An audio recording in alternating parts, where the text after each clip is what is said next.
সভাৰ মঞ্চলে ৰওনা হয়েছে আসন গ্ৰহণ কৰে।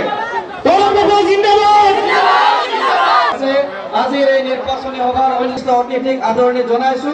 মোদীৰ গামোচা পিন্ধাৰ অধিকাৰ নাই, হেমন্ত বিশ্বৰ গামোচা পিন্ধাৰ অধিকাৰ নাই, সৰ্বানন্দ সোণোৱালৰ গামোচা পিন্ধাৰ অধিকাৰ নাই। 40 লাখ বিদেশী আছা, তোমালোকে কি কৰিছা? যদি 40 লাখ অসমত বিদেশী আছে, এজন ৰুলিং পাৰ্টিৰ সভাপতিয়ে কয় বোকাত মিছা কথা। মই কৈছোঁ 10 লাখো যদি উলিয়াই দিয়া মই ৰাজনীতি ত্যাগ কৰিম, নহ'লে তুমিও ত্যাগ কৰা। আজি বিজেপিয়ে ফুটা ঢোল বজাই আছে।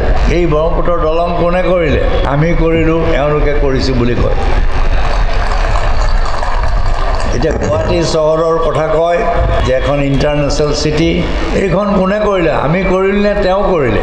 হেমন্ত বিশ্ব আৰু সৰ্বানন্দ অসমীয়াৰ জাতিৰ 1 নম্বৰ শত্ৰু। আৰু মোৰ হিচাপ মতে DNO মতে তেওঁলোকৰ অতীত বংশধৰ হৈ বাংলাদেশৰ হ'ব লাগিব।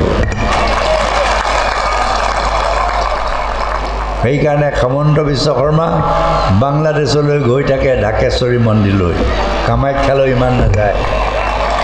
এইবাৰ আমি সুখী যে নাগৰিক যিটো সংশোধনী বিল, এইখন কেৱল ব্ৰহ্মপুত্ৰ ভেলীতেই নহয়, বৰাক ভেলী ৰাইজেও এই বিলখনৰ বিৰোধিতা কৰিছে। মই বৰাক ভেলী ৰাইজক ধন্যবাদ দিছোঁ, কাৰণ যোৱাকালি যি নিৰ্বাচন হ'ল, এই দুয়োটা নিৰ্বাচনত এতিয়া আমি জয়ী হ'ম। গৰু মাংস বিক্ৰী কৰাৰ কাৰণে তেওঁক কিভাৱে অত্যাচাৰ কৰাই নহয়, গাহৰি মাংস কেনেকৈ খোৱায়, তাতকৈ পৰিতাপৰ বিষয় কি হ'ব পাৰে? মোৰ দিনত এইবিলাক হ'বলৈ দিয়া নাছিলোঁ। ইয়াত ক'ত চাকৰি পালে? হেমন্ত বিশ্ব শৰ্মাই কৈছিল নে 25 লাখকৈ দিম? চেল্ফ হেল্প গ্ৰুপক কি কৈছিল? 5 লাখকৈ দিম। 6 জনগোষ্ঠীক ঠগিলে, আজি ট্ৰাইবেলকো ঠগিলে। হাগ্ৰামাই এতিয়া জয়গুণ গালে কি হ'ব? হাগ্ৰামাতো ঠগিলে। প্ৰাইম মিনিষ্টাৰে কি কৈছিল? 1000 কোটি টকা দিম, ক'ত দিলে? ৰাহমাতুল্লাহি ওয়া বাৰাকাতুহু।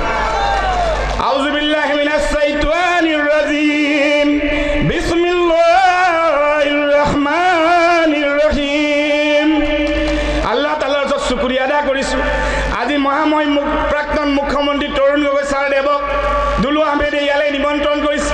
তেখেতৰ এই নিৰ্বাচনৰ সময়ত কিমান ব্যস্ততা, কিমান সভা।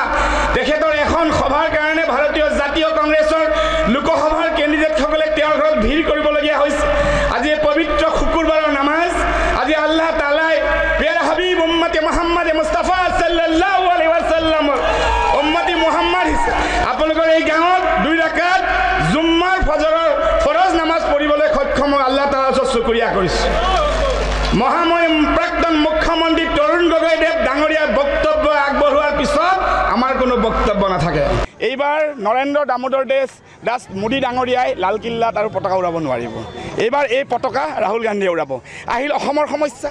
যিহেতু অসমত আমি বাস কৰোঁ, অসমত আমি ৰাজনীতি কৰোঁ, অসমৰ ধূলি পানী মাটিৰ লগত আমি মিলি কাম কৰোঁ। অসমৰ 14খন আসনৰ ভিতৰত আমাৰ আপোনালোকৰ প্ৰথম আৰু দ্বিতীয় পৰ্যায়তে আমি আগবাঢ়ি গুচি গ'লোঁ। আৰু আমাৰ গুৱাহাটীৰ কেণ্ডিডেটৰ কাৰণে আমি যি প্ৰচাৰ চলাবলৈ আহিছোঁ, আমাৰ গুৱাহাটীৰ কেণ্ডিডেট ববিতা শৰ্মা ডাঙৰীয়ানী এতিয়া বহু যোজন আগত আছে। আমি সেইলৈ চিন্তাত নাই আৰু এতিয়া সোনকালে আহি গ'লে ডেটটো আমি আৰু বেছি ভাল পাওঁ। চাহেব যায় আগতে,